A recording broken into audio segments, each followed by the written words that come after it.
Twin. Humanities. E3. Adventure. With James Carter. Carter. Oh, ruined.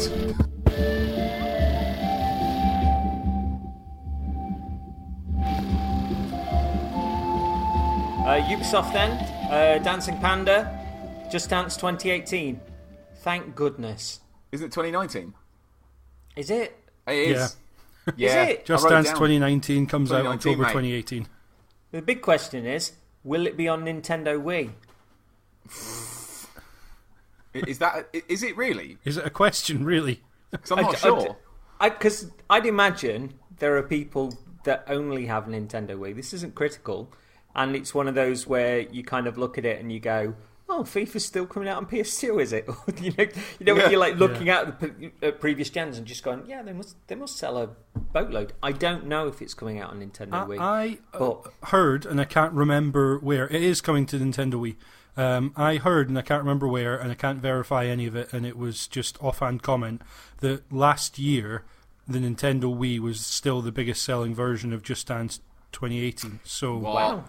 Really? That completely unsubstantiated, because I can't remember where I heard it, and they didn't give a source for that information, and I haven't done any research because Just Dance just happens, and I do know it's coming out on Wii. But yeah, I'd heard that was the case, which seems remarkable until you realise that is kind of the last game that started with, or feels like it started on the Wii, that's still coming out regularly, and there's a lot of people got Wiis just to buy stuff like this for Christmas time or whatever. So, makes a certain amount of sense. Hold me closer, tiny Frenchman.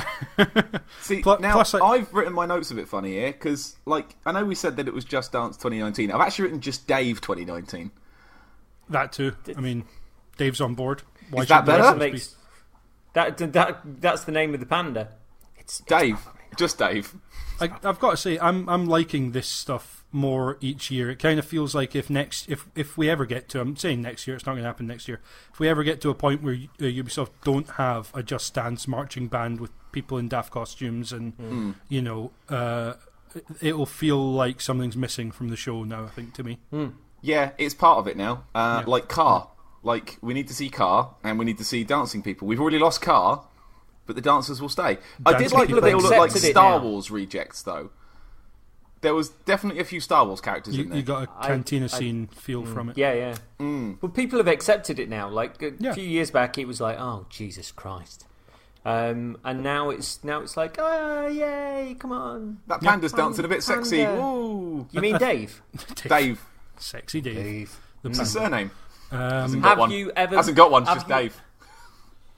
Dave Just. CE. How old is he? I don't know, it's Panda, isn't he? 2019? He eats, shoots and leaves. Oh, no. Have you ever played a Just Dance game? Yes. No. Were you good at it? No, because so I'd also played Dance Central, which I felt did a reasonable job, if you had your Kinect set up properly, of kind of detecting whether you were doing the right movements. Just Dance doesn't, really. I played it on the Switch, actually, and I felt like, depending upon how I was holding my Joy-Con, it just didn't register movements at all, which inevitably lessens your score and has it telling you that you're not doing so well, which is endlessly frustrating. I presume the Wii version's still doing well, because obviously the Switch hasn't sold as many consoles, and the PS4 and Xbox One versions, I think now you only use your phone with. Yeah, because obviously Kinect's no longer a thing, and I don't think they ever use the PlayStation camera unless I'm mistaken.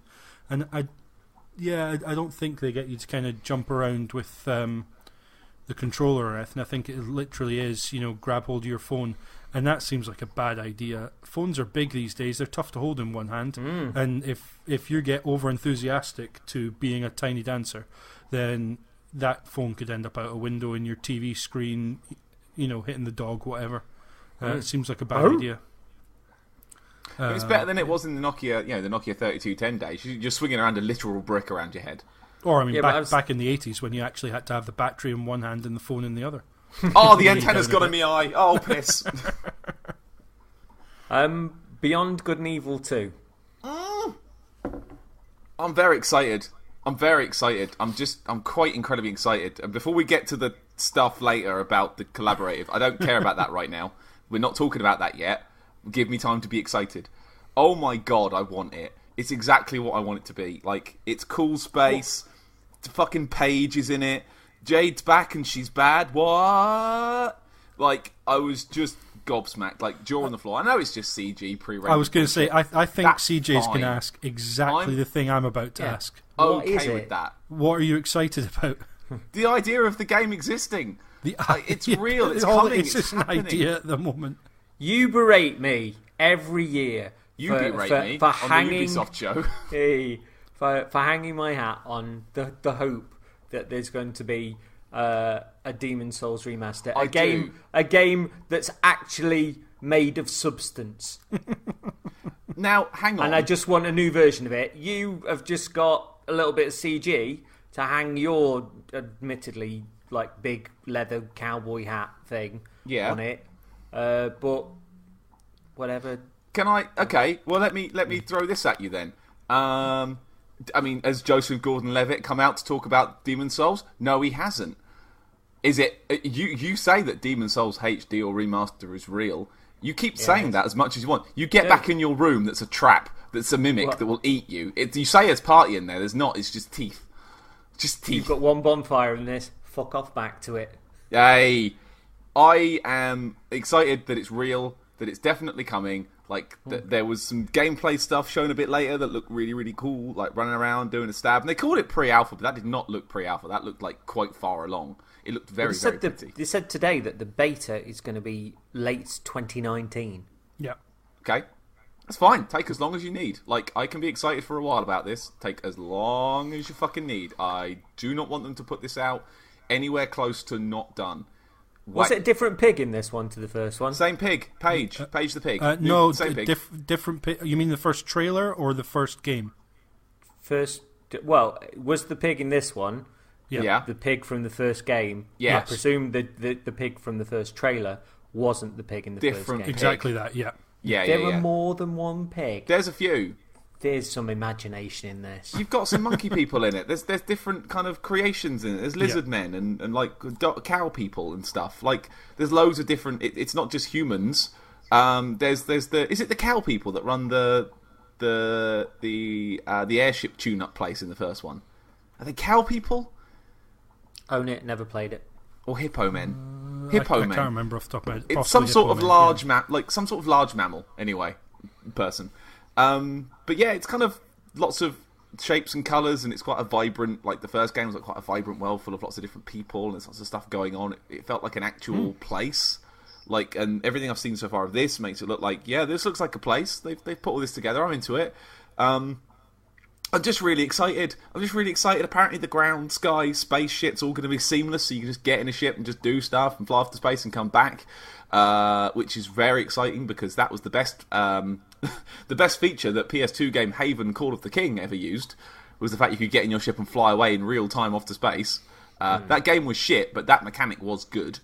I'm just really excited. I really want to play it. And apparently it's got co-op and shit as well, which is odd, but I'm okay with it. Like, I've been wanting to play this. Did you punch the sky when you saw the last from the first game at the end? Yeah, I did a dribble. Out of my mouth. Definitely too much information. Nice addendum. She's there, but she's on the bad guy team. What's this? I like the kind of icy, spacey tundra look of everything. Like, it looked a bit kind of like knackered space. Like, all the ships looked a bit fucked up. They looked a bit like cobbled together. They looked a bit riveted. Like the ship the girl was flying around in, the small one, looked a little bit like, I don't know, sort of moved like Battlestar Galactica ships a little bit, I guess. I'm just Is this crazy different in tone to the first game? Oh, tremendously, it looks like. Yeah, absolutely tremendously so. There's a pig in it, and that's about all that seems to be the same. But no, like, just based on how much I loved the last game, like, we're talking in top 10, no question. I am just immensely excited for this because it looks like they've got the same level of... Well, from what I've seen so far, it looks like they're putting the same level of imagination, of, like, sort of variety in it, same sort of, like, feel, I guess. Like, it's just, here's a world with some monkey people and some pig people, and that's cool. And on we go with our lives. Like, cool. I can't put it into words exactly how much I want it. I really want it. I didn't throw my notebook this time. I kept my notebook in my hand. I wrote notes in it. I was good because I knew it was coming. But, you know, I still remember last year just literally flinging my notebook and going, it's real. What made the first game so special then? It's everything, man. I mean, the imagination, I think, is what you said that I absolutely agree with. Nowadays, it's third-person action game where you're a photojournalist. There's vehicles in it and exploration and loads of like little collectibles and stuff. Good story. But if they tried to remake that now for today, it would feel like quite a dated game. They would have to make a lot of changes. In a similar way to, say, Ratchet and Clank remake when that was remade a couple of years back, 2016. That had the hallmarks of a game that was much older, despite the fact visually they completely overhauled it. That had hallmarks of an era that it came from. You know, that kind of PS2, GameCube, Xbox One. Sorry, can't say that. Xbox OG era. And I'd say it's much easier now. So I first played it in 2010 when it came to Xbox 360, Xbox Live Arcade. It was still then. And I think it held up then, but I think now, another 8 years later, it holds up, but I don't think it's one that necessarily someone would play now and realise why it felt so cool. I'd agree with that. Time. I played it again last year. Shortly after, I'm sure it was after the announcement. I was like, fuck, I've got to play this again right now. And I've also got the HD version from Plus a while ago, I think, on the PS3. So I downloaded and ran through it. And again, because I know the game and I remember it, I've got that nostalgia, and I'm just like really enjoying running back through it, going, oh yeah, I know this bit, and I'm having fun with this bit. Yeah. But for a new player, like, I can understand it feeling a bit dated. I completely agree. Like, it's very PS2, which is fine because I like things being very PS2. But I think it's the same. It's the same problem a lot of these older games have. I've tried to pick up old games and get into them. Very, very few of them hit the mark because they just don't feel as good as new games do. Like, they don't feel as nice in your hands. I think the only exception I've had recently was probably Yakuza 1 on the PS2, and that just feels so fully formed already. And as long as once you accept the fact that it's a little bit odd, it's fine and you're in. Like, it's an old school game, but it's fine. Whereas a lot of old stuff I've tried out, you play for 20 minutes and go, and there's a reason, these sorts of mechanics or the way they're implemented just aren't done anymore. So I put these big things together to play like old. I was going through the Zeldas for a while, and I got to Ocarina of Time, and I just tapped out after a couple of hours. I just couldn't be fucked with old school 3D camera controls anymore. I couldn't do it either. Hold a button to move the camera. No, not very far into that game when it was re-released on 3DS, and just ran out of steam after an hour or two, as you say. It just I get why it was important at the time, but things have kind of moved on, and to a lot of people who still see the game that was in it, well, if you played it at the time, that's a big factor because you know what to expect. Going back to some of these games and playing them, you have to be in the mindset of what games were at the time. And totally. Beyond Good and Evil has like forced stealth sections that a lot of people who don't like forced stealth and if they were playing it now just wouldn't put up with. And the camera, as a lot of third-person games before, controls and cameras had kind of been standardised in a lot of ways. Kind of not really until late PS2, early PS3 360 era, really. That was where a lot of it was kind of formalised, it felt like, to me at least. Just there's stuff that definitely dates it, but it does have kind of a weird kooky imagination, kind of funny, wacky dialogue, and I know a lot of these are words that people are going to say you could be levelled at a lot of games that no longer hold a lot of weight now, but there was something about that world, I think, that I can see why it grabbed people, even though I played it. It was captured and it was realised, and it was cohesive. It all felt like it was the same game. Like, even by the end, it was still playing the game you started playing. despite the fact you've got a lot of humanoid characters that are clearly different species, all based on different animals, and it could have felt kind of shoehorned in and kind of cobbled together, but it never really did. It felt right. Yeah, there was such a nice mix going on. You just felt like you were exploring like just a diverse city, like full of lots of interesting people. It never felt like, oh, look at all the weirdos. Like it wasn't like that. It's just these are people in this world. But I mean, even back in 2010, some of the like odd screenshots and little bits of test footage that leaked about a sequel already at that point started to feel like they were going a different direction. Like there was hallmarks of that with certain characters and stuff, but there was it's not even photorealism, but just a different kind of art style and a different sense of tone almost. I'd agree, yeah. Yeah, definitely. The car trailer they had where they were sitting in a car in the middle of a desert. Yeah, exactly, yeah. And it showed off like a very small bit of gameplay of Jade like running through some places. Yeah. Which looked cool, and then never saw that again. No. I'll tell you the one thing I'd like to have back that we've not seen yet in the trailers. I'd like to have back the best text entry system I've ever used, which was in Beyond Good and Evil. Is basically you've got like a spiral of text, and you rotate your analog stick round through the letters to find the one you want, and it kind of moves up and down, sort of in and out of the screen almost.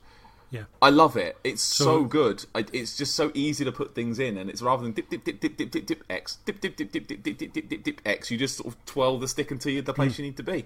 Oh, I love it. If you think CJ of like a radial menu where you'd be pointing the stick around to the part of the circle, but as you're going round, you are dialing around the spiral as Paddy says. It's sort of whizzing in and out of the screen. Yeah, it's quite cool. So there was a link between Ubisoft and Joseph Gordon-Levitt's Hit Record, where no, there wasn't. Let's move on. Where musicians, artists, and those with ideas can collaborate to fill the city with content. What was failed to mention on the stream and detailed afterwards was that everyone here is also getting paid, but then there was a little bit of a twist on that, saying that you are essentially doing things to spec. Yeah, it's only people whose work is selected will actually be paid. Yeah, absolutely. And you can possibly not get selected, but somebody could take your idea and do something else with it, and they might get paid, or is it everybody down the line gets something? It seems to be very, very much up in the air, and a lot of folks in the comments were basically saying that Ubi could be paying this money to somebody to do all of this for them. Is it better that they're opening up to like so many ideas and you're really going to get sort of a cross of of culture and styles for the city, or should this be something that they contract out and maybe spend a bit more money on? I like the idea in theory, but I think in practice, I mean, I didn't think at the time because I don't indulge in creative processes like a lot of people do, but like just seeing the backlash online, immediately like, oh, actually, this isn't quite as good as it sounds. As much as Joseph Gordon-Levitt is a cool bro, like, is this good? I don't think so. And like you say, CJ, like they're going for like a big diverse world with lots of different cultures mushing together. Could they not achieve that by hiring 10 wildly different illustrators and 10 wildly different musicians and just having them all smashed together and see what they can come up with? Could that not have been achieved in that way? Like, I know that, opening up to the world is one thing, but are you telling me, like, every game that's been made ever so far has had a team of artists that have filled it and managed to make these worlds feel diverse and interesting and unique? Like, that couldn't be achieved again? Like, do you need to... I can imagine the scope of it and the sheer amount of styles is going to be much wider and much wilder by doing this. I've seen the other side of it where one of the people on my timeline was basically saying that in every job he's been in, he's been expected to hustle, and you're fighting amongst those other people to get noticed, and they've laid it all out in front of you. If you want to get involved, do so. The pratfalls if they happen, but you've got to be in it to have a chance. And if you want to have that chance, and what could happen around it, and then fair enough. As long as you're informed, I think, of what you're going into. It's not like you're throwing things and you're spending hours and hours and hours for nothing.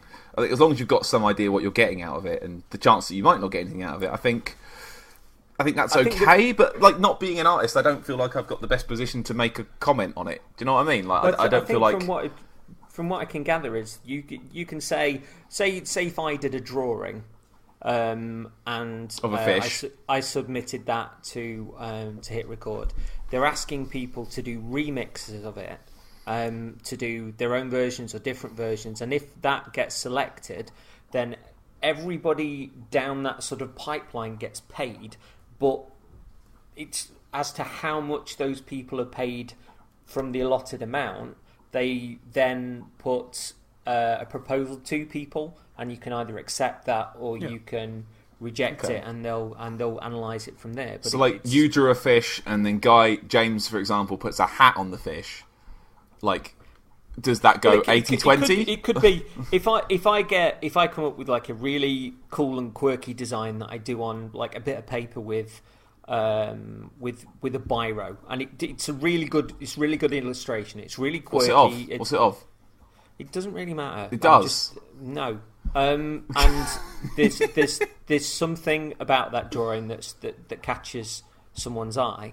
If that then goes down the line, and a professional artist with like a digital tablet and like a ability to colour it, like takes my illustration, does a cleaner, like changed version, but it's still got the original character of the thing that I drew with ballpoint pen, does that guy get more than I do for it? Well, he just traced it, so. Well, I don't know. So, but it's a tricky one. It's a thorny issue, isn't it?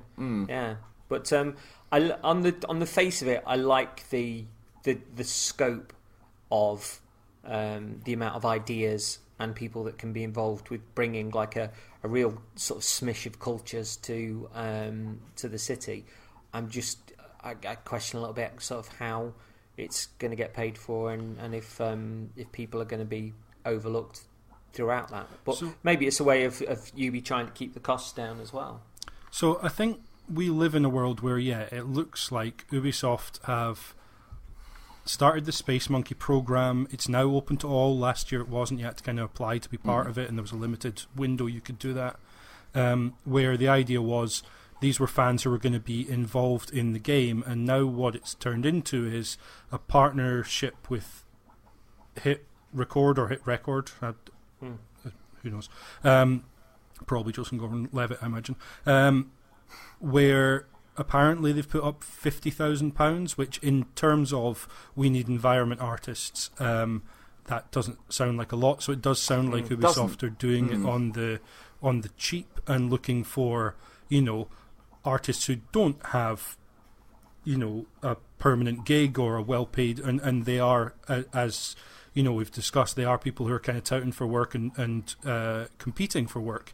And instead of, if you were doing that with freelancers, you'd ask them to submit a portfolio and then decide based on the portfolio, which is pre-existing work, not done purely for this project, who you want to contract to do that.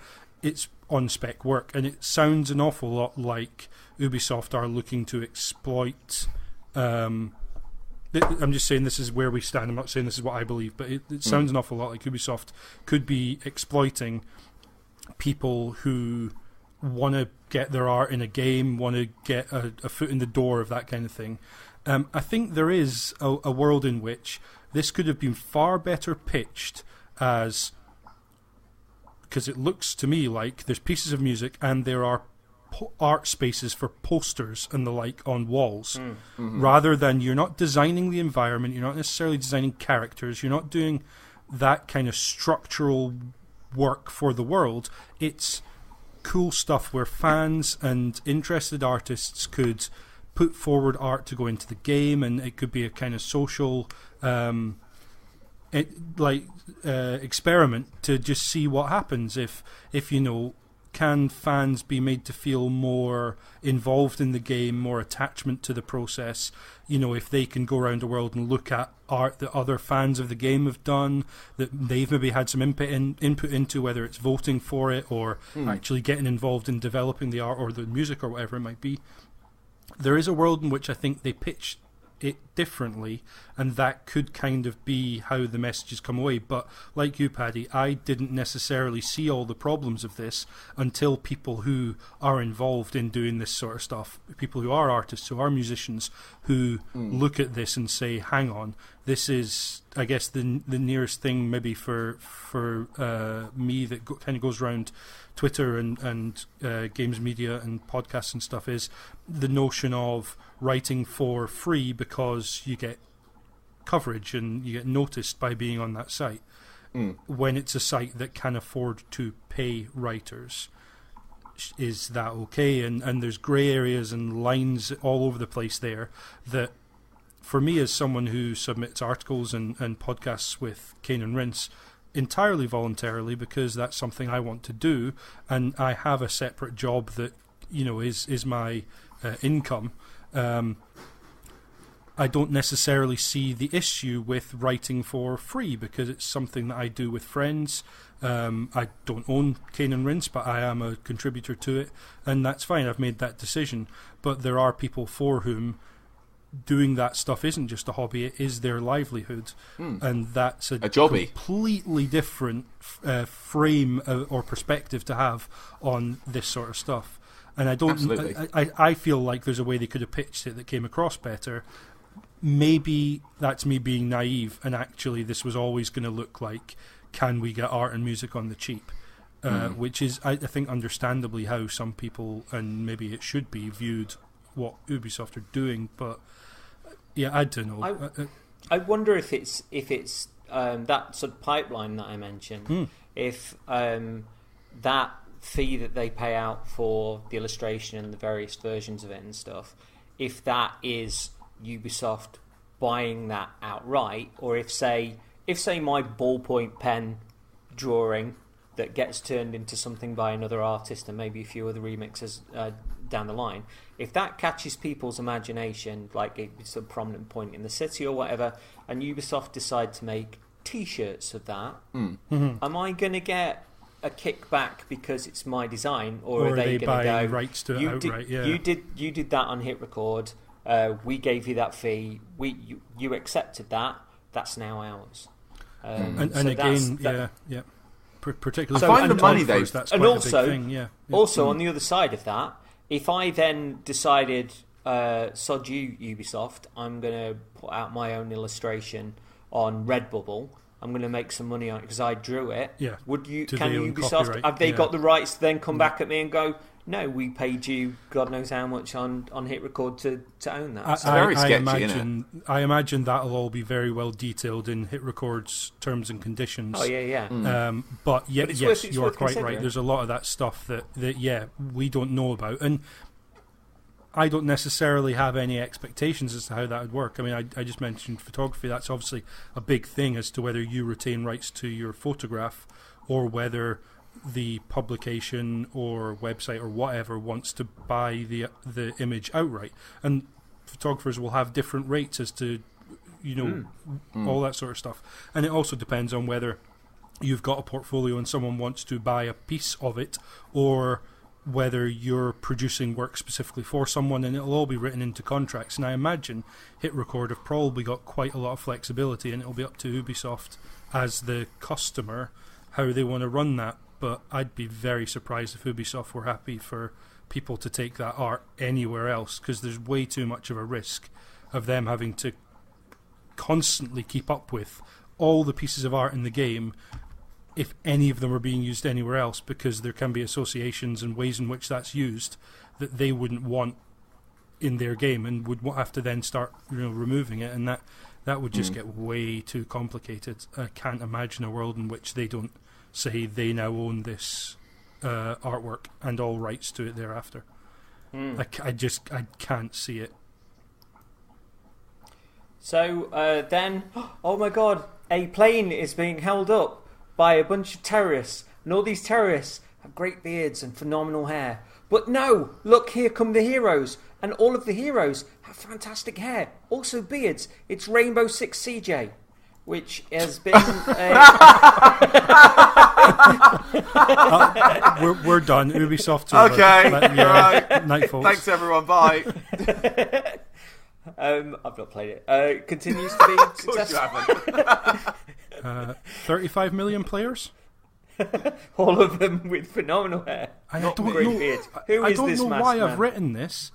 I wrote 35 million players, and then in brackets, can't hug them all. Why did I write that? I don't know what it was about. Maybe Ask the people Dave. on stage went, I want to give you all a hug for being siegers.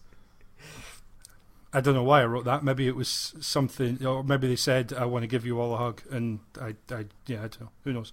My only note here is 2 times Italians. Are the new people Italian? Probably. I don't remember.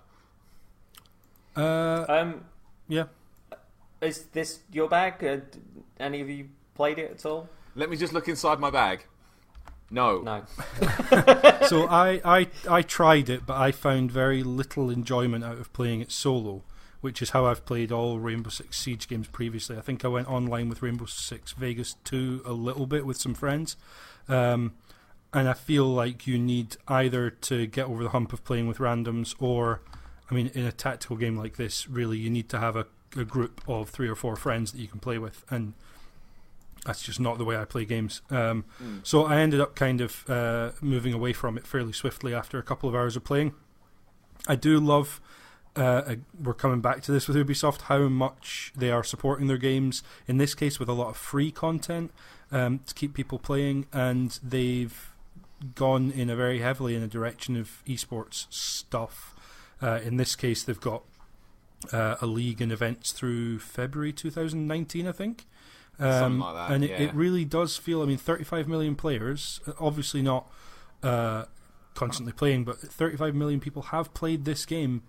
That's pretty amazing. Impressive. No Rainbow Six game's ever been that popular by a long stretch. The entire franchise probably hasn't sold that much, I can't imagine. That's 1/3 of the amount of people that have played Fallout Shelter. Well, but it's one of those things the notes where over they said that that Ubisoft is making more money from add-ons and sort of little additions and stuff than they are from the games themselves, and I think this proves it. Yeah. They did that documentary they announced, didn't they, as well? Yeah. Which I was kind of thinking, oh, that's cool, and then realised very quickly it was going the esports route, and I'm afraid my brain just turned off. So I have to say, we've seen some games try this sort of director's commentary where you can activate the commentary in-game.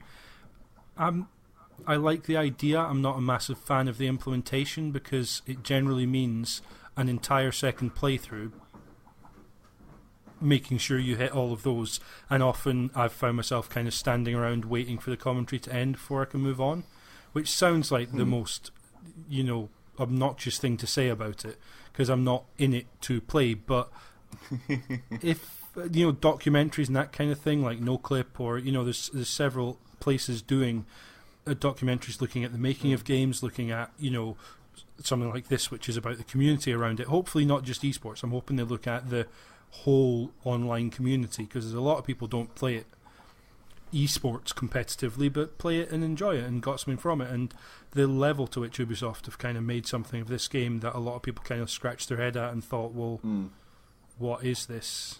I think that's really cool, and if it's got to the point it stands up to having a documentary made, all power to them. Go ahead and make that. I think you're right as well with like making it a doc and not like an in-game like director's commentary. I think I've only ever seen 2 games that's ever worked on for me. One of them was Thomas Was Alone by Mike Bithell, because I think there was only 2 instances where the commentary wasn't finished by the time I got to the end of the level, and then it would just sit there for 20 seconds and then cool, and then jump in the hole at the end. I really enjoyed that, and I've been through that game at least 6 or 7 times, and I've done it with the commentary 2 or 3 times as well, and it's just delightful to play, to understand how he built it and sort of get a glimpse in his mind. And the other one, of course, on form here, was the Metal Gear Solid 4 Integral Podcast, which was a podcast you could download in the game to listen to on the game's iPod while you were playing the game.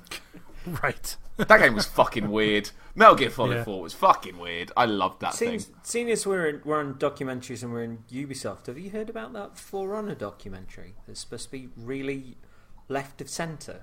about that about the development of the game. But was the guy's name Jason Vanderberg, the guy with a massive beard with the walking stick? The beard came out. I think that's right. Yeah, and it's apparently kind of as the game starts to develop that people start ignoring him more and more, and eventually he was just sitting in a room and he didn't sort of have anything to do, and about how he was pushed out of sort of his dream game. Apparently, it's a really interesting documentary. I was wondering why he wasn't on stage. Yeah, because he wasn't on stage this time. I was expecting him. They've kind of nixed him from the game, from what I can tell as well, because you used to get like a round one, and now it's sort of a very sort of Dark Souls-ish sort of older lady. There's a round one and things like that. So I don't know, it's a strange one. So I think he's gone to. Did he go to something like World of Warcraft or something after this?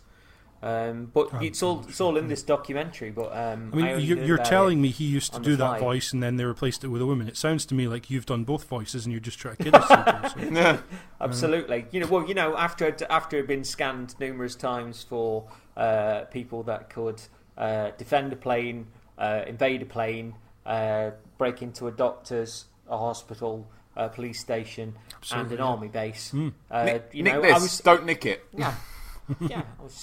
I earned my money. I was like, yeah, let me give you a bit of a kickback. What would you like? Did you put some collaborative art forward? I did, with a ballpoint pen. Thanks, Joseph Gordon-Levitt. Yeah. So, Trials Rising. I really enjoyed the introduction to this with the man riding down and then walking on the stage and falling over his podium. It was stupid, but it was, again, like, this is why I like Ubi's show, because you will get a man falling over and smashing a podium to start off a thing dressed like Evel Knievel. I've written down Steve Knievel. I enjoyed him. Did we like the guy? Because I like the guy. Yeah, I've written down Antti Ilvesu, but I might have got that wrong and maybe pronouncing it wrong, so apologies. Again, I've not played a Trials game, actually, and I heard Fusion wasn't maybe quite what people were hoping for. But it's always just a bizarre kind of fun introduction and whole kind of show around the game, so I'm more than happy to just watch mayhem ensue as they decide how they're going to introduce the next Trials game. Well, I, on the basis of this, because Trials is a Plus game this month, I think Fusion or whichever one it is on the PS4. Is it Fusion? I think it's Fusion, yeah. And I did what I always do, is I download it and I play the first 10, 20 levels or so, and then I hit one I can't do, and I get a little bit frustrated, and I turn it off and I delete it, and I never touch it again. I like the idea of Trials. I love the idea of Trials, and I like watching people play it that are better at it, that can do the kind of the endos and the sort of flipping your bike round and over. But when I play them, the clumpy monkey paws come out, and I just end up spinning the bike into crash until I get a bit annoyed with it and turn it off. It's very much a skill game. It's not quite for me, but I was like that it was on Plus this month, so I could try it based on being excited to that actually looks like it might be a good laugh. But unfortunately, once again, I have bounced off it very, very hard, which is a shame. I can imagine it fitting the Switch really, really well. Yeah, Switch for the first time. I think whilst this doesn't interest me at all, I can imagine if I did have it, having more time for it if I was on a long journey than if I was sitting in the living room and I had it on the telly. Let me pitch you an idea, CJ. It's Trials Rising, exactly the same game. You're still on a bike, still doing puzzly platforming stuff on a bike. But the person on the bike is a beardy man with nice hair. You see, that would be Trials Rising CJ, which is DLC. Playing beta suddenly early 2019. Yeah. But you have to watch us, the nice man with the haircut and the beard, smashing into stuff over and over and over again. Yeah, unless you were actually really good. I got an almost pain type feeling, which I'd never got before from a Trials game for whatever reason. Yeah. To some of the kind of crashes and injuries and whatnot that was going on, it was very pain-esque for those who remember that kind of early days PS3 kind of 2007, 2008. I enjoyed that for what it was. I know what you're talking about. Yeah, you fling yourself into a landscape and just try and hit as much stuff as you can. Ragdolling, nonsense. Hit stuff. I go back further than that with this, with Kickstart 2 on the Commodore 64, which is essentially exactly the same game. But apparently the new game is very Moorish, and there's one option which features a tandem 2-player 1-bike option. Oh no. Oh no. Although I did like the bit they went to after, like, showing off the game, because the game, it looks like Trials, it's fine. They brought out Professor Pat Shady, the real Pat Shady, all the other Pat Shadys are just imitating, to do a thing with the tutorials, because he's a YouTuber who did a series called Trials University, I think I've written down, about showing people, here's how to actually learn how to play the game, because the tutorials in the game are okay, but they miss some things. Like, here's my actual tutorials on how to get better. And they've employed, or they've utilised him and a bunch of other community people to design the tutorials for this game, which is proper. I enjoyed that. And for me, I kind of got a feeling like, I've written this down at this point because this is now 2 big games already where the theme has been, we're going to work with the players to make the game better. And I thought that theme would go throughout the rest of the show, and it didn't. But I thought it was a nice theme to notice at the start. And he seemed like a cool guy, even though he came out at the end with a fucking crash helmet on like a wanker.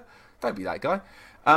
He's not a cool guy. And it seems like they're actually putting work into making it more accessible to people. And maybe that would help someone like me, who doesn't necessarily get the high-level techniques you need to complete level 17 of 100, so it's not exactly high level. But I don't know, I like a more sensible start to these games, and he seemed like he might do a good job, maybe. Yeah, we've all played Dark Souls and Demon Souls. We know what it is to go onto YouTube and look for videos to explain the game to us. Nah. You coward. You cazzle. Division 2, as I mentioned in the Xbox conference, I am very, very up for this. Yeah. I like the intro vid, and by God, that girl has a good throwing arm. Regardless, I have signed up for beta, and I am very, very excited for this. And as I mentioned the other day, the fact that on the first division, I can earn rewards for the second one now. Certainly stuff that for the current game as well. But it's going to be quite nice to boot up sort of the final game and go, well done, you've really put in a lot of time with the first one. You've got this, even if it's just different outfits or different skins or different haircuts, it would be one of those things where I go, yeah, cool, thanks. It's building up goodwill, and that's something that the first game has earned as it's gone along, as the developers sort of fixed it, tweaked it. And it's in a really good place for the sequel. I'm really excited for this, I must admit. Would you say Division has given you joy? Hey, I see what you did there. Hey, woo. Yeah.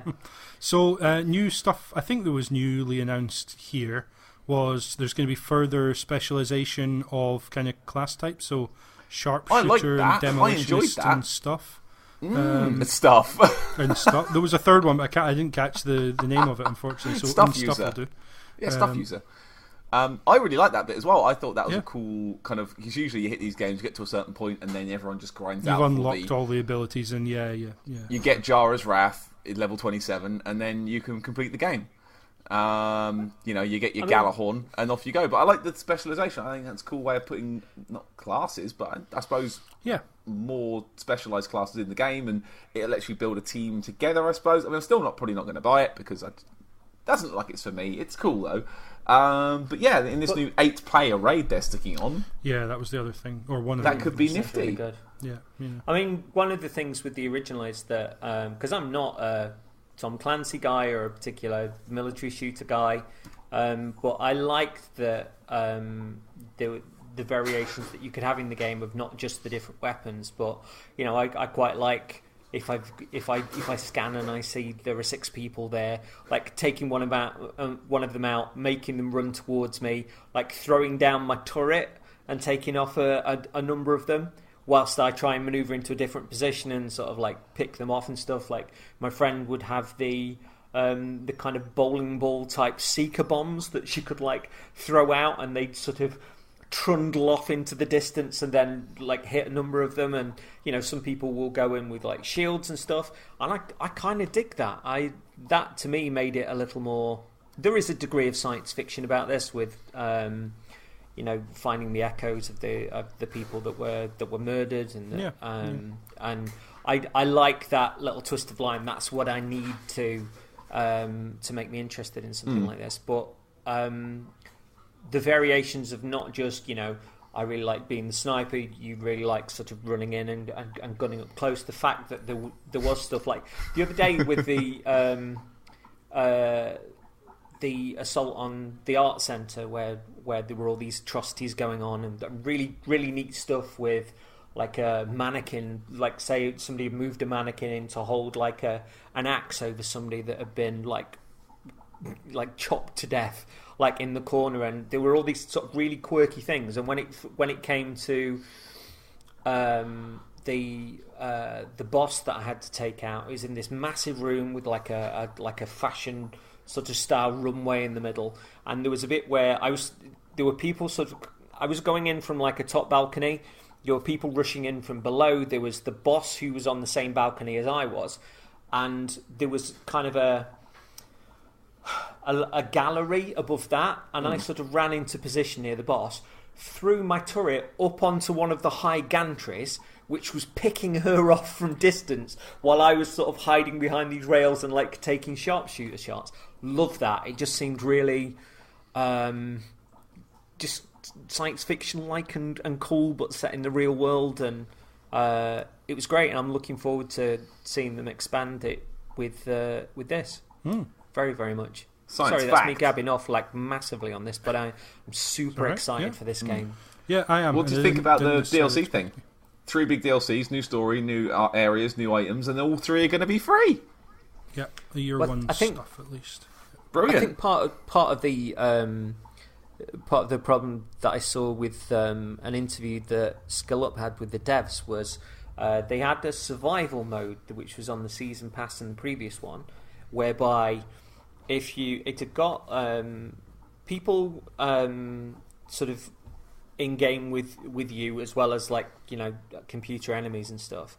But it was a survival mode where when you left sort of a building, the snow and the cold was so much that it started to eat away at you, and you had to get to like fires to warm yourself and to sort of build your amount of heat back.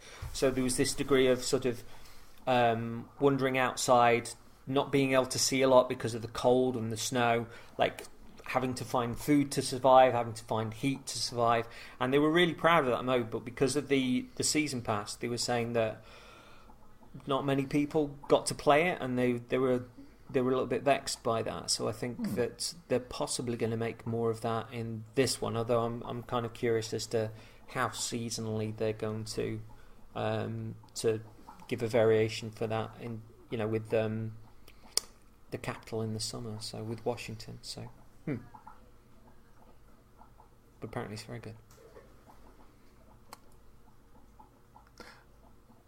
Other podcasts would cut that silence. We're leaving it Thanks, friends. We're just enjoying your talk and have little to add. We're just like, has he shut up yet? Yes. He's going on awful long about the Division. If any one of us was going to talk the Division, it was going to be you. So I am happy and always rapt to hear what you've got to say about it and your perspective and your wonderful stories about the game, because it does seem like that kind of game that kind of naturally grows. Everyone's got their own individual stories about missions that particularly struck them, or just things that happened. So yeah. Mario Rabbids Donkey Kong DLC. Yeah. I didn't like the live music. I wanted to like it. I was just a little bit put off because the guitarist woman was very, very into it, and nobody else was that into it. And she was rocking a little too hard. It's like, it's not Alice Cooper, it's Donkey Kong. I liked it, but I think somebody in our chat was basically saying all it needed was Mike Patton to come on and go like, roar! And I would have quite liked that because it was sort of jazzy and it was rocking, and it was or Ravi drums in the back. Ravi drums. But everybody was watching the band. Did anybody actually notice the game? I think the monkey's in it. The monkey is in it, you're right. We already knew Donkey Kong was being added. I didn't really need to see the game. Did we? Yeah, that had already Don't been you announced. speak for we, sir. Don't speak for we. That. Sorry. Because I am not we. I am that my own was man. That was already announced. I am ignorant. That was already announced. If you didn't know it, then that's your fault, I'm afraid. I don't spend my life on Igan. But the date, I think, was announced as the 26th of June. I'm not sure that had been revealed before. I liked the idea, but kind of Andrew WK style. Not to drag that up, CJ. I promise. I'm sorry. I'll put it to the Vegetable Council again. I felt like the pacing of the show was just completely shattered by the setting up and clearing of the stage. Not the performance itself, but I actually had to watch them clear a stage. If that was any other show, they would have multiple stages, so you could kick over to somewhere else and do something else. And we literally sat there and watched them clear a stage. And they did it really efficiently, but there was a 20, 30-second period where I'm sitting there watching them clear a stage thinking, you didn't plan this, did you? And that's, again, why I'm saying, and I get they've got a tension between here's the order we want to put the games in because we think that's what will make for the best show and make sure we got big, announcements first and last or whatever. I get that you can't necessarily reveal Mario Cross Rabbids DLC as the end of the show, but it does feel like to me that this audio performance wasn't given its due by putting it in a place where I could enjoy it as much, and there was something off about the audio mix. I thought it was weirdly too loud or something. I'm not sure what it was. There was definitely something weird about it. The sound stuff was weird throughout the entire thing. Do you remember they nailed it? Yes, yeah. At the end that was they just failed to turn the mics off, I think. But yeah. Apparently the game is very good, and the DLC is apparently very tough. Tough like a big monkey. What I would have liked was this is the point where Just Dance should have come on, and they could just hid all the people clearing up with pandas and people from Tatooine and stuff, and Dave, and then the people that were actually clearing the stage could be wearing sort of motion capture stuff, and on the screen you just saw Donkey Kong picking up the drum kit. See. There you go, hit record. It did smack a little bit of Blink Guy, didn't it? It did a here's the order we're doing it, but they've got to clean up. Oh yeah, they'll be fine. No one will notice. They slipped on a banana skin. Oh. It's because it's a monkey. Turn the mics off. Yeah, alright.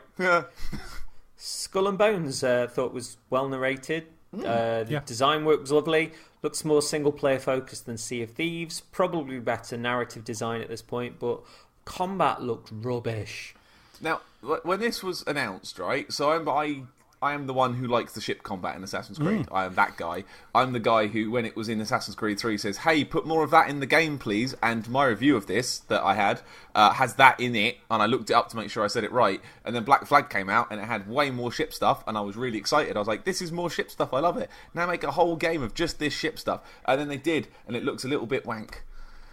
Well, but because I'm sorry, the monkey paw happened. I wished for it and it came out wrong. The Assassin's Creed games have added a lot of mini games sounds dismissive, but they've added in a lot of extra kind of mechanics and some stuff like tower defense. They tried in the game. I don't know who thought that was a good idea, but they've thrown a lot of crap at the wall and some of it stuck. And this is kind of the one where everyone who played enough of.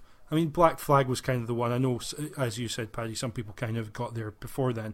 But Black Flag was the one where people were like, no, this is really good. I'm not sure when people said I could just play ship stuff and nothing else. I just sail my ship and find shanties and go off and explore, and that's excellent. I'm not sure they actually thought through that what you'd be doing is exactly the same combat for hours. In Black Flag it felt like you were doing different stuff. This just looks like go to a place, fight the guy, or not even go to a place. You're at the place. You're in not an arena, but a sea area. Yeah, an arena, sure, yeah. Unless we're wrong and there is a fully featured open world you can sail around in which case, I'm sorry, we're wrong. But that's not how they've marketed it. They've marketed it as a fight game. It is Tekken if you're a boat. And I don't think I want that. I don't think... I quite liked it being single player and building up my own ship and kind of finding its personality and learning the ins and outs of like how I like to fight and the different ways around things, and using its geography as well. Like when you took out a fort, you're like, right, well, I'm going to go around this way and shoot it from a distance, and then that'll piss these guys off, so I'll go around that way instead and use the island for cover. This seems like there's going to be that knobhead with the big black ship with the massive like rams on it and the big cannons that's going to be there all the time to fuck your life up. And I think the thing about multiplayer games that I don't like is everybody else, because they'll work out the good guns to use, the good ways to do things, and they'll be unstoppable. And I don't know, I can just see a lot of misery if I was to give this 50, 60 hours of my life. I mean, like, and for all the idea of it, like, I mean, I like the way that you could customize your ship. Like, I'm going to bring these guns and that guns, and put on that prow and do these sails this time. Like, so you haven't got to settle into I'm going to make my ship this way and it's the only way it can be. Like, you can do what you want with your ship and you can use different ships. I thought that was really cool. But then what you actually do with the ships is sail around a bit and shoot other ships. And I don't know if that's enough. Although I did like the captain sort of wheeling left and right really lazily. Just kind of stood half-assed, just kind of doing it with one hand. Like, that I was very into. I really enjoyed that. And I liked when the camera pans up for the crow's nest guy. Like, look, I see something! It's over there, look! Look, it's a boat! I thought they did a lot better this year than last year, kind of fleshing out what the game might be. Yeah. Obviously, they started off and it looked like you were walking around on a dock, or at kind of a seaside town, and gathering equipment, decking your boat out in a certain way. That might change in terms of how fast you are or how heavily armored you are, etc. All the kind of stuff you expect.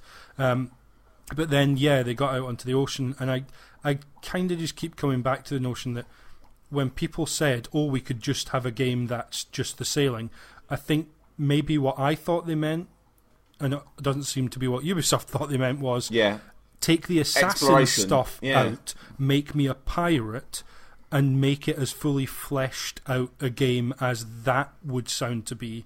Whereas what it looks like is Ubisoft very literally took them to mean, I just want to sail, put nothing else in this game.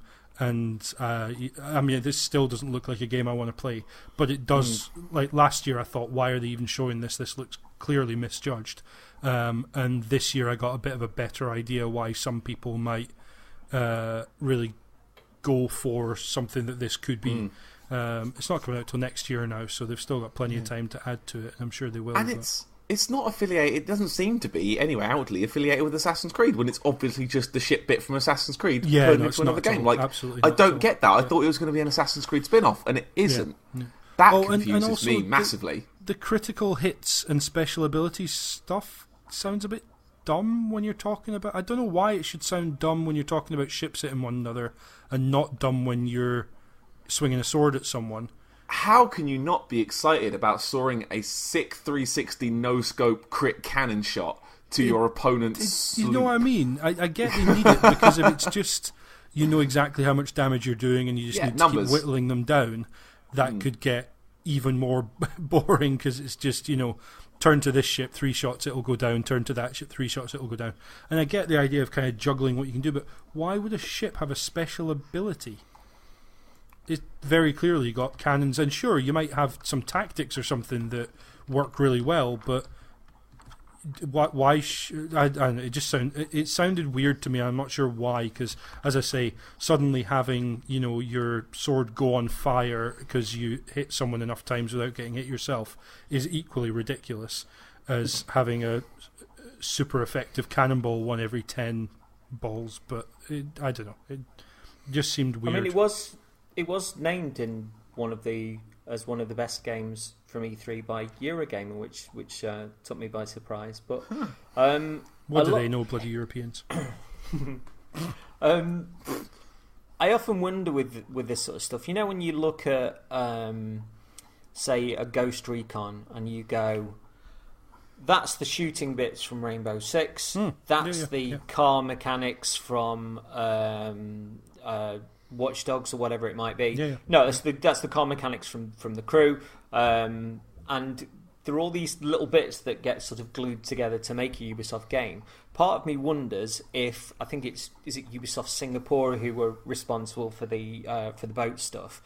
If there are points where they're not doing anything, it makes sense to go make a game, and that's you could even say it with like Reflections, not just you can look at stuff like Grow Home for One, but if Reflections are responsible for the vehicle stuff in Watch Dogs, and they put out the Crew, which wasn't a really big seller, it probably still makes sense to keep them working and to go, right, we'll do another one of those.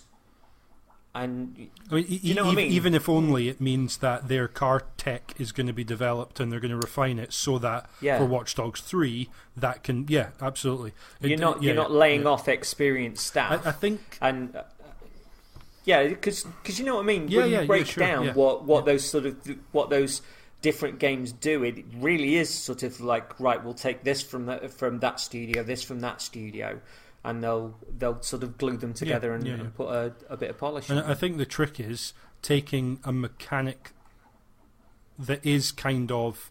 I mean, like, the driving in GTA has never been quite as great as the driving in a driving game. And the shooting in GTA has never been quite as good as the shooting in a third-person shooter that is purely that.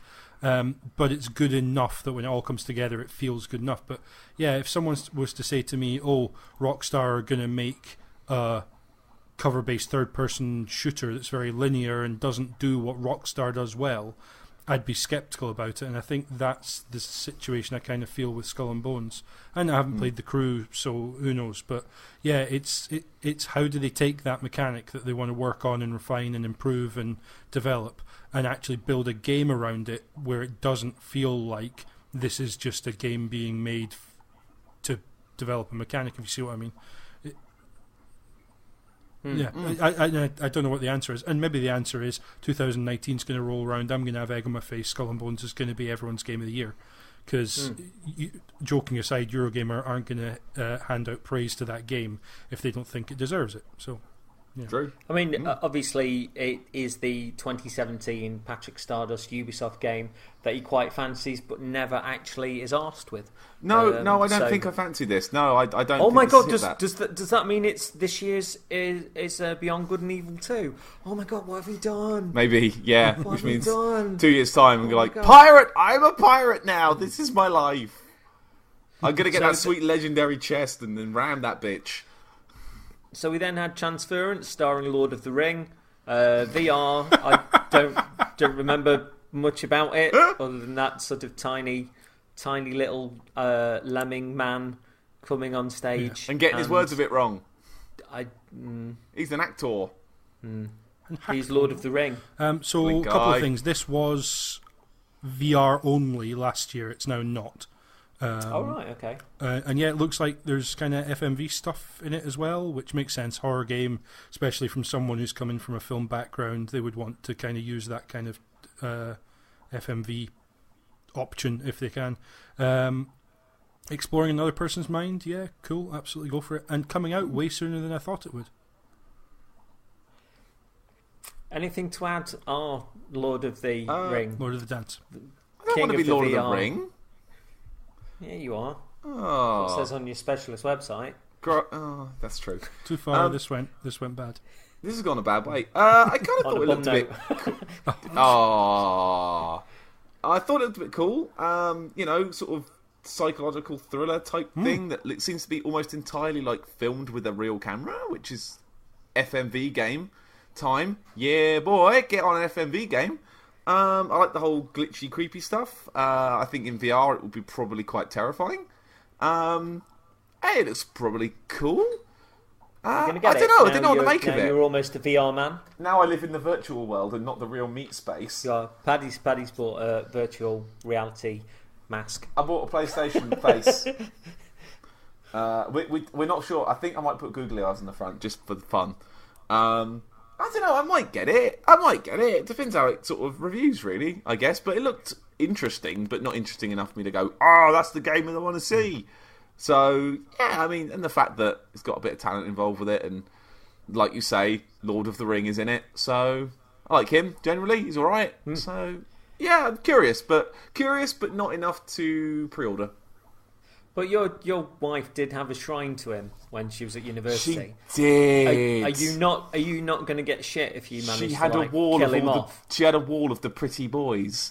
And a lot of them were Lord of the Rings pretty boys. There was Elijah Wood. But I thought she had a shrine to this lad. No, it wasn't really a shrine. There was a massive wall full of pictures of like him and Legolas and that bald guy. It wasn't a shrine so much as a stalker's kind of wall chart.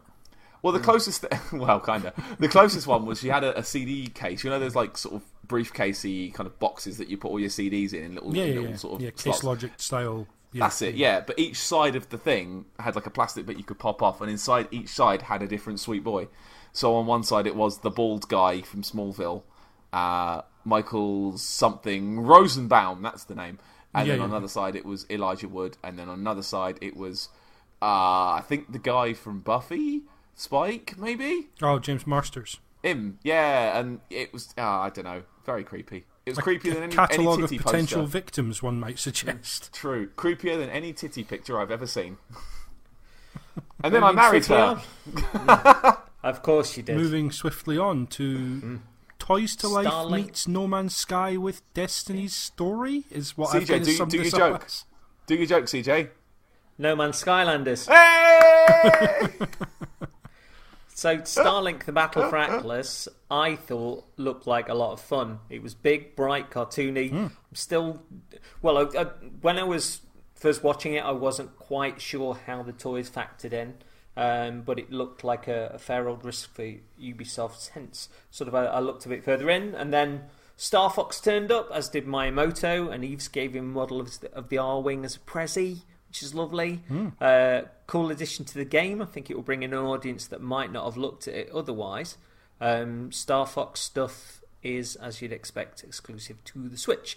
Now, according to the devs, the Nintendo collaboration wasn't on the cards until E3 last year, when sort of people from Nintendo came and had a look at it, and then went away, and then brought back more people from Nintendo, and then went away, and then brought back more people from Nintendo, and it finally came out that they were interested in doing a Star Fox thing, and it wasn't something that Ubisoft had mentioned.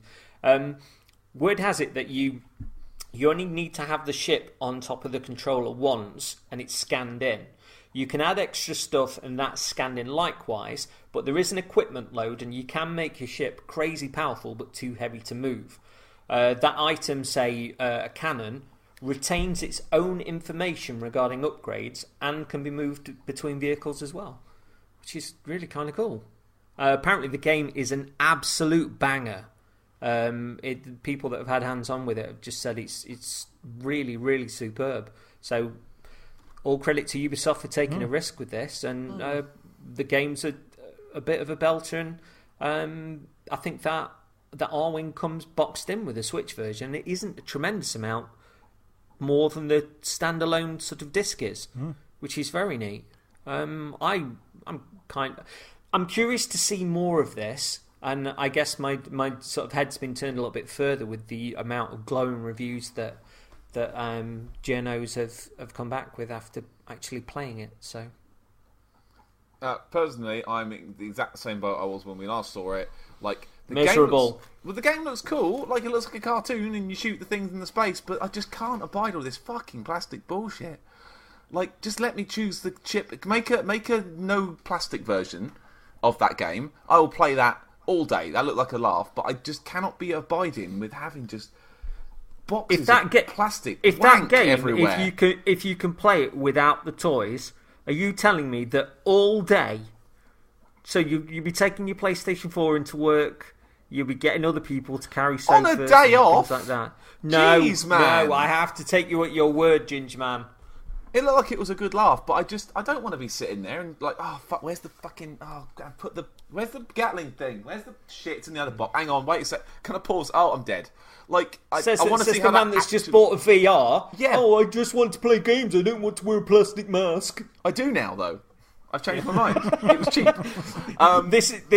Now we're getting to the crux of the traditional Ubisoft show. I've changed my mind. Ubisoft decisions made.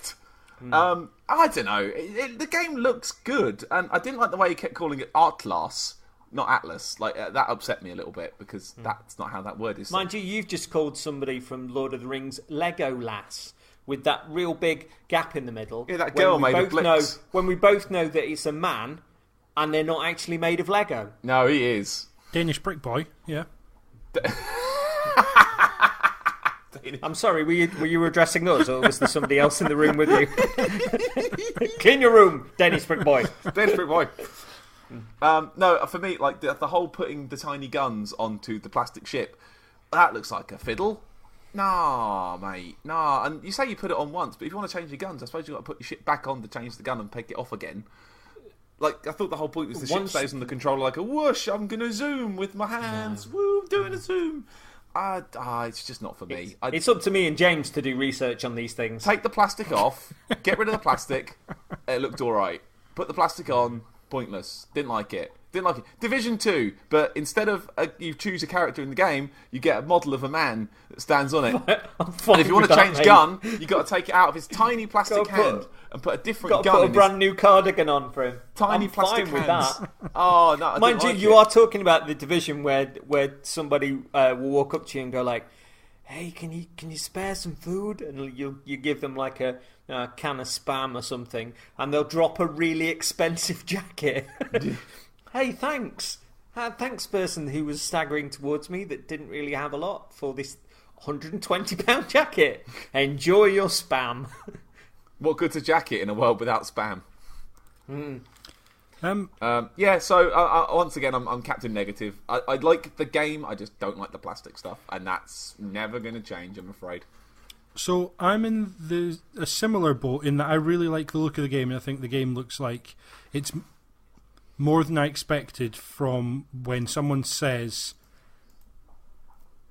or someone accuses this game of being just a vehicle for selling vehicles. It looks like there's a lot of effort. Thank you. There's a lot of effort gone into the game. The game looks like something that's really interesting and could be quite cool, especially as with all kind of space flight and space combat games. If it gets the feel right and it feels kind of cool, it is the only word I can put forward, and it's not a useful one at all, but you know what I mean. If it's got a good feel to it. I have heard, I'm sure, that you don't need to buy stuff. My concern is that I guess technically with some other Toys to Life games you don't need to buy any extra figures. You can play with what is default available in the game, but that kind of removes half of the experience of experimenting with the different stuff that's in there. If you're only going to have kind of default ship with default ability and no ability to upgrade that stuff, how quickly does that game go from this feels really good and awesome and amazing, but is this just it because I'm not upgrading it's the bit anything with the shiny rockets that I can't do. I still think, that said, there's still going to be a group of people that are just going to get the Switch version with the R-Wing in there and just want to take the R-Wing through the game. And having Fox McCloud, especially if he's in there as a character as well as, you know, ship and you know the way that might play slightly differently or fly slightly differently. Also, how does it hold to the controller? Like, if you did a barrel roll, would it fall off? I'm not up for having something sat on my controller while I'm playing. You don't have it on your controller when you're playing. You scan once you've got the ship. You scan it into the control. I presume put it down on the controller or put it down on every shot they've seen as it's sitting on the controller. That's definitely how it was pitched last year. Like a whooshy zoom. Yeah, that's definitely how it was pitched last year. Scanned into the game, and you only need to touch it onto the controller once. More like scammed into the game because of all their lies, Todd Howard. it was definitely, in my mind, whether or not they intended to come across that way. It was pitched last year as you will have a bracket on your controller, this thing will sit on top, and you will be flying around with this on. And it didn't make any sense to me. The controllers are balanced to feel a certain way in the hands. I've used like my Xbox Elite controller enough. I know how that feels in my hands. I know how it's weighted. I know how I sit with it. I know I'm comfortable. I don't want a pencil topper on top of my controller wiggling. A troll doll. Place. Yeah, I don't want it not in. I dubbed this section Starlink Battle for Plastic. You're not going to output me on that one. But that said, I think the flying and the combat looks like it could be really good. So yeah, if I can grab the Switch version and stick my boy Fox McCloud in there and have a bit of fun, that would be good. But I'm tentative at the moment. I'll play wait and see until I work out exactly how it's going to be, how it's going to work, and how it's being received, I guess. Pad, if I could roll the dice to you on this, if there was a game, an old PlayStation game or something that you played before with a ship that you proper love, Beyond Good and Evil, is there a ship that you'd want to buy this game for, even if just to stick it on your shelf? Like the Toad Croaker from Bucky O'Hare or something? Well, there was a game of that? There was definitely yes. Bucky O'Hare games, yeah. Like, say, a Wipeout ship, or like... fuck, I'm looking at a Metal Gear X right now. Like a Zone of the Enders or something like that? Well, no, because I've got one of them, so I don't need one. Yeah, you don't need plastic tat for this game. Jesus Christ, keep your plastic tat away from my game. Really posable, though. I wasn't talking to you, plastic tat. Yeah, but I don't have to balance it. Potential plastic tat. Having that doesn't mean I can do more stuff in the game Zone of the Enders, because the game Zone of the Enders came out and it was done. Like, I don't feel like obligated to buy it. We bought it because it was pretty and wanted it to sit on the shelf as a pretty cool robot man. Like, I own one amiibo. I own a single amiibo. I bought Captain Falcon because I like him and he's the guy I play in Smash. That's the only amiibo that I bought because it's the only one I wanted, and I've never used the amiibo features. I just wanted a nice thing to put on the shelf. If they released a model of a ship that I liked, let's say, fuck it, let's go for it, Metal Gear Rex in a cool little plastic form, yeah, I'd probably buy one, but I wouldn't play the game. Right then, Crew 2. I zoned out. First one was terrible. Maybe this one is better. I've got. But did you see who's in it down here? Oh God, I've gone and scrolled too far. Wait, yeah, you have. You've done it again. Yeah, no, I've just scrolled too far this time. I haven't missed something out, and you're not chipping in with some shit about. Oh, you forgot to mention the little flag packet on the side of the stage. While we're on that. So yeah, we'll scroll all the way back then. For honour. Don't act all fucking affronted. It's your mistake. You're supposed to be leading this charge. It. I'm wearing this like a sexy scarf. Are you Blink Guy? No, I am the terrorists and the people defending the plane that you're sat on shitting yourself. Oh no. You're welcome. It really is Rainbow Six CJ. Right, we'll bounce back to For Honor. So, Marching Fire, Chinese characters, Castle Siege. Yeah. I've mentioned before that devs have worked pretty hard to push beyond issues with exploitative glitches and imbalance, and much like The Division, the game is now in a very good place. One of my favourite games to watch on stream. The PC Starter Edition is now free. Blah, blah, blah, blah. I need to put some more. Hold on. A little bit of chapstick on. The PC Starter Edition is now free. It's more ours. Yeah. Fully expect the 360. Sorry, the one version to come to Game Pass before long. Bring new folks to it. Yeah, that would make sense. Yeah. I heard that, so they said free week on the PC Starter Edition. Do you know what I heard that as, though, in like my internal translate voice?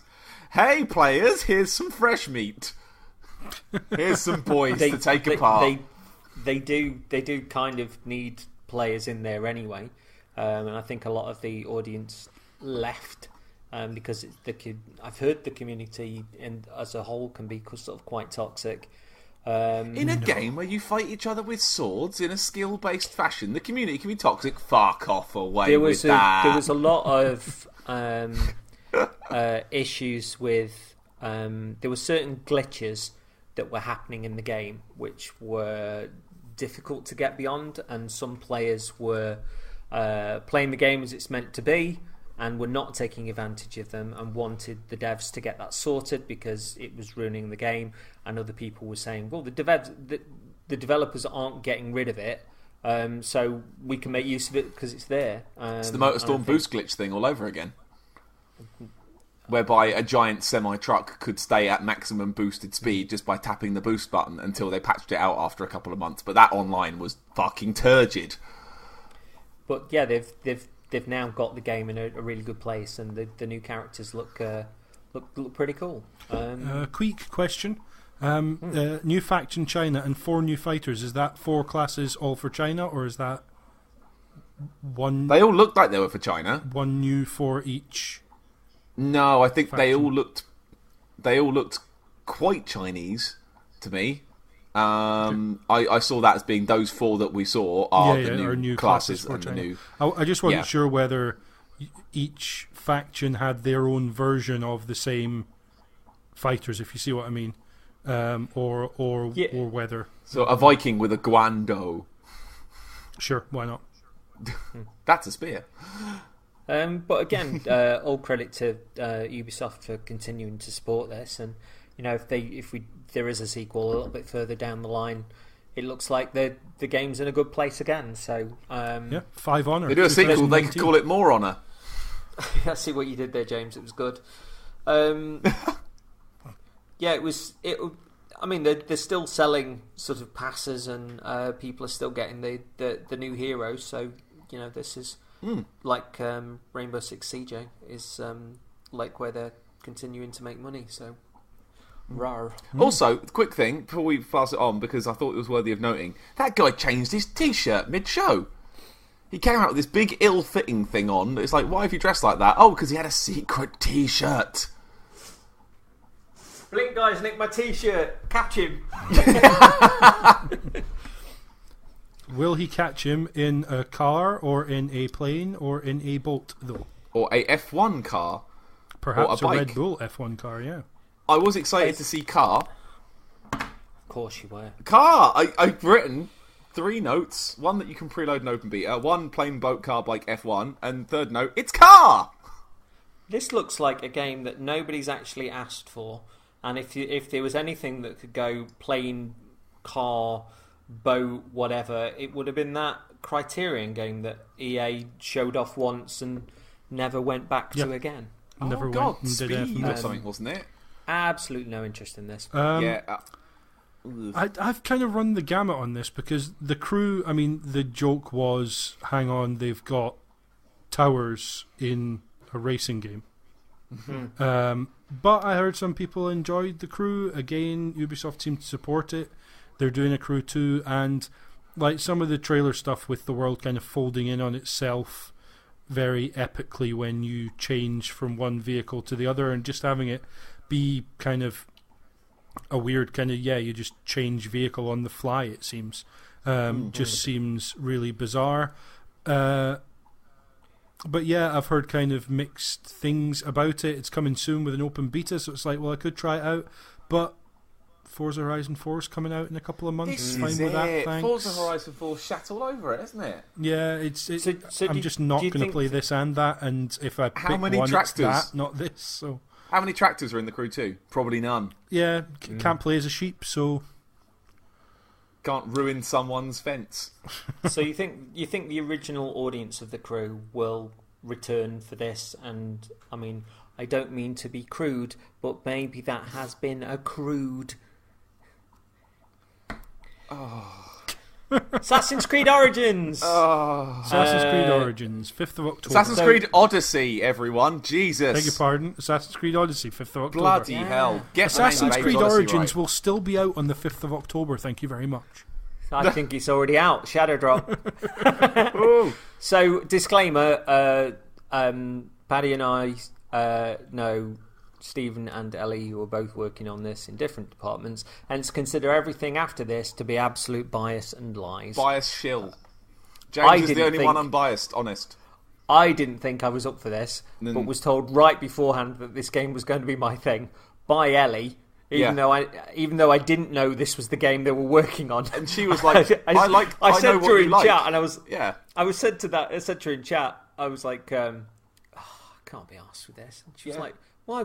What do you mean? And I should have known. But halfway through this Ubisoft show, I was shitting myself that they were both working on Trials. Because I was like, that looks shit. Is this my thing?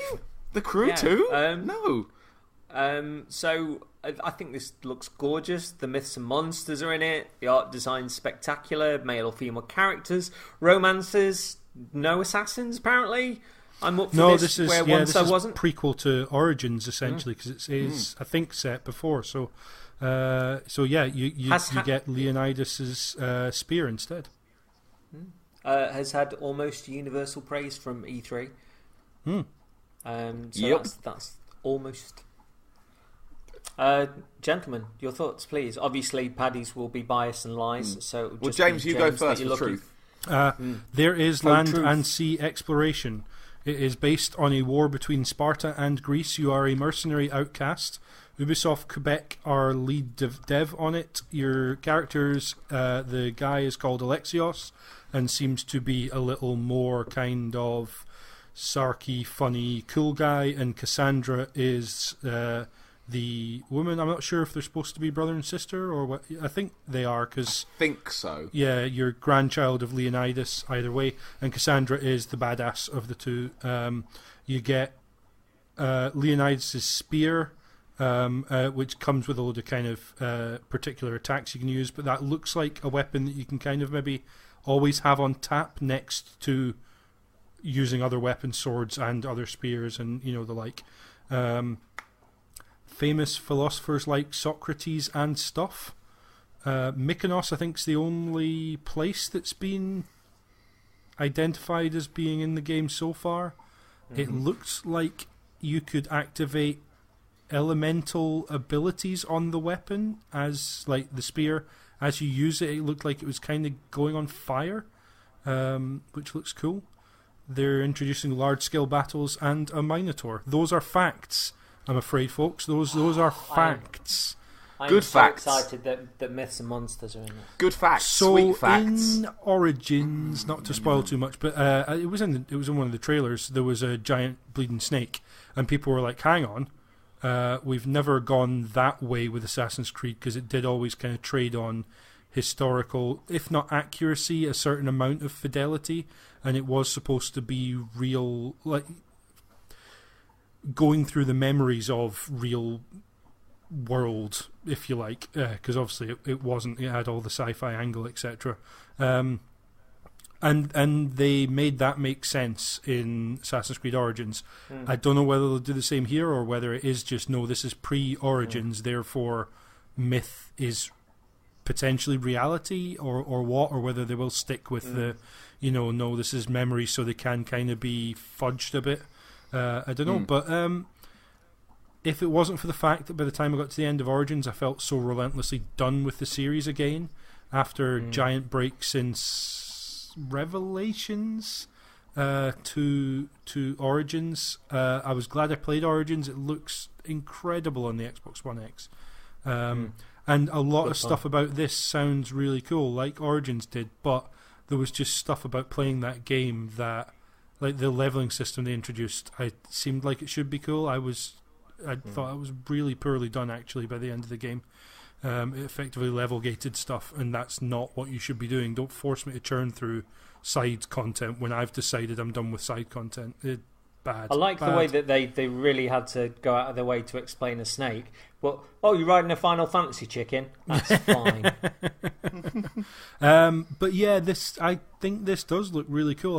I can't imagine I'm going to play it, just because, as I say, I feel like I'm done. I don't want these games end up being 30 or 40 hours unless you are able to really play them through quickly and stick to main quest stuff. And with effective level gating, you can't do that anymore. So, I'm not sure. Weird spot for me. I'm sure it'll do absolutely great for Ubisoft. Technically, this has had a 2-year lead-in as well, because obviously they took the year's gap and the fact they rotate around Ubisoft Montreal, Ubisoft Quebec, and one other at least, I think, as the lead dev, means that they all got an effective year gap, if you see what I mean. So there we go. Now let's have the biased reactions. Back to biased. Assassin's Creed's back, baby! Yeah, baby! I also, on the preview show, was also just tremendously not asked about this. Just so negative amounts of asked. See how I took the brunt of that in the chat, and you were just like...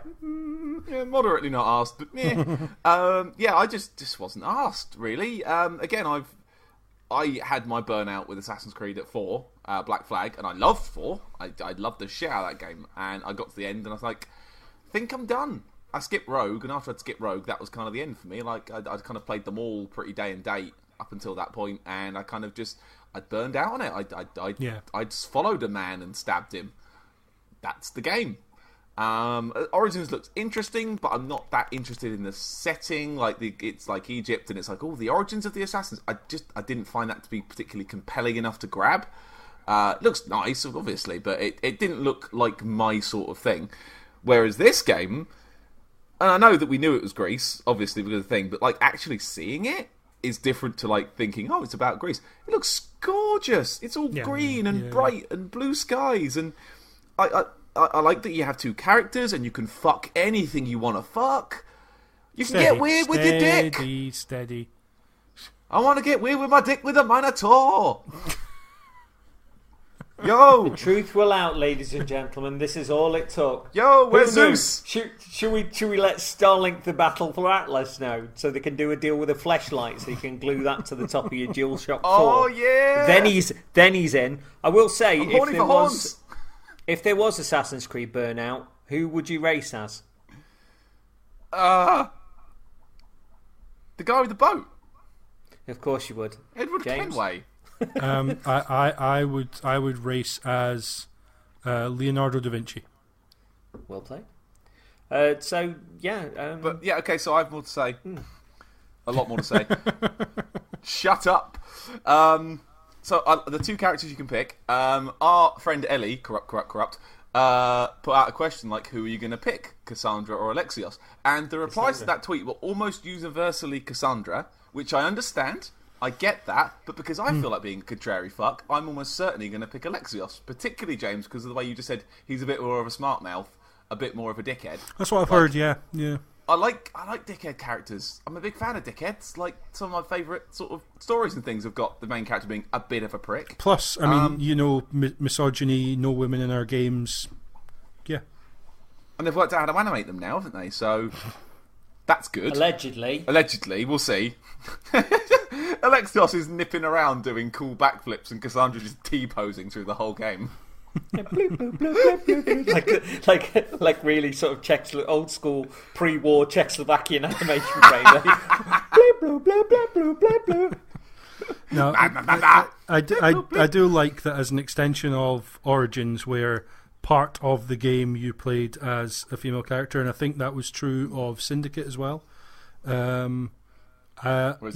do like that now it is kind of an either or. I don't know whether the other will show up in your game at any point, but I hope so. Yeah, I like that.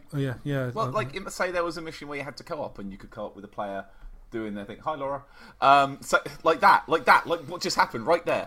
Like you're doing a mission as Alexios and you're doing it with Cassandra, and then she'll be there and another player's controlling her and you can work together. That would be neat as shit, but that's just speculation at this point. The one thing I was really happy with, that big boot kick you can do to a guy to knock him back like 10 feet.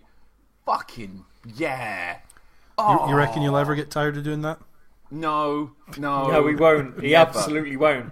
It's the get fucked button, and I will press it at every opportunity. I played every single God of War game, and the circle button is my favourite button in all those games because it's the "you are dead now" button. I've got a different name for it, actually. The Lautrec button. Leave him alone. Leave him alone. Get him off the cliff. Well played. He's a sweet boy. He's a sweet him out boy. To sea. Let's not get into this. We've gone long enough already. We could be here for another 2 hours. I've written Teleport Horse for some reason. I don't know why. Why have I written Teleport Horse? So your favourite round? Maybe. I don't know. I like the idea that the bounty hunters can chase you. Malleus the Invincible? like, that had a kind of Shadow of Mordor kind of feel to it. Like, you've got mercs that kind of have names and kind of follow you around and are characters in their own right. I really enjoyed that. Yeah, I'm into this. I'm really into this, and I did not expect it. Absolutely did not expect it. I like the look of the skill trees, for fuck's sake. Like, I mean, it's before Assassins, so is this going to be the birth of the Templars, maybe? Like, that's interesting to learn about, I guess.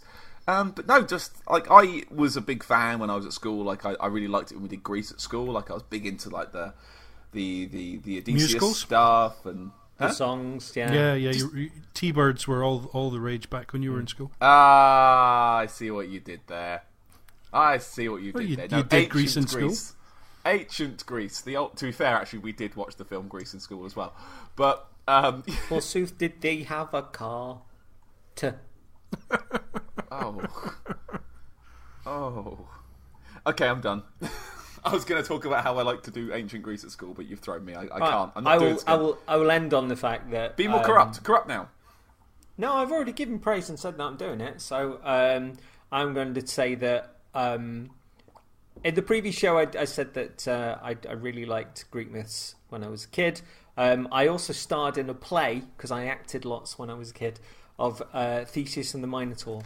And I was playing Theseus, and there was a lad called Robert who's playing the Minotaur, and he was wearing a paper mache mask, and he was draped in a sheet, and I got a wooden sword, and I was supposed to sing my song, and I was supposed to tap Robert at the end of each line with his sword, and I proper belted him with it, and that Minotaur cried, and at the end of each line I was like, Minotaur, you're a bore, I'm not scared of you.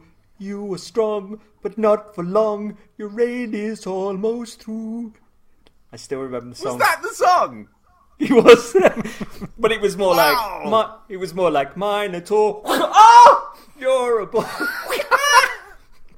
So yeah. Welcome to Wrestling with the Siege. Welcome to Minor Torture.